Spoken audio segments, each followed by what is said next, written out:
ഭക്തിയുടെയും വൃതത്തിന്റെയും പുണ്യനാളുകളുടെ വന്നു കഴിഞ്ഞു. ഈ യാത്രയുടെ പരിശുദ്ധിക്ക് അനുയോജ്യമായ വസ്ത്രങ്ങളാണോ നിങ്ങൾ തേടുന്നത്? എങ്കിൽ തൃശൂർ ജിജു ഇമ്മാനുവലിലേക്ക് പോന്നോളൂ. കറുപ്പ് വസ്ത്രങ്ങളുടെ വിപുലമായ ശേഖരമാണ് ഇവിടെ ഒരുക്കിയിരിക്കുന്നത്, അതും ഹോൾസെയിൽ വിലയിൽ. കിഡ്സ് ട്രൗസേഴ്സ് 69 രൂപ മുതൽ, അതുപോലെ തന്നെ 3/4. കിഡ്സ് ഷർട്ട് 129 രൂപ, ജെൻസ് ഷർട്ട് വെറും 159 രൂപ, ബ്ലാക്ക് ടോപ്പ് 159 രൂപ മുതൽ, സാരീസ് 179 രൂപ മുതൽ, ബ്ലാക്ക് ഫ്രോക്ക് ആൻഡ് മിഡി, ഇതെല്ലാം എല്ലാ സൈസിലും അവൈലബിൾ ആണ്.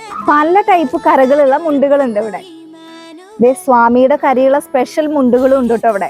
അപ്പൊ ഈ ബ്ലാക്ക് കളർ മുണ്ടുകൾ വെറും 69 രൂപ മുതലാണ് ഇവിടെ സ്റ്റാർട്ട് ചെയ്യുന്നത്. ജിജു ഇമ്മാനുവലിന്റെ പ്രത്യേകത എന്താന്ന് വെച്ചിട്ടുണ്ടെങ്കിൽ, കച്ചവടക്കാർക്കും സാധാരണക്കാർക്കും കല്യാണ പാർട്ടികൾക്കും ഇവിടെ വന്ന് ബൾക്കായോ സിംഗിൾ ആയോ ഹോൾസെയിൽ വിലയിൽ എത്ര എണ്ണം വേണമെങ്കിലും പർച്ചേസ് ചെയ്യാം. അപ്പൊ നമ്മുടെ ഷോപ്പിന്റെ എക്സാക്ട് ലൊക്കേഷൻ വരുന്നത് തൃശൂർ ജയ്ഹിന്ദ് മാർക്കറ്റ് ബിൽഡിംഗിലെ 2nd ഫ്ലോറിലുള്ള ജിജു ഇമ്മാനുവലിലാണ്.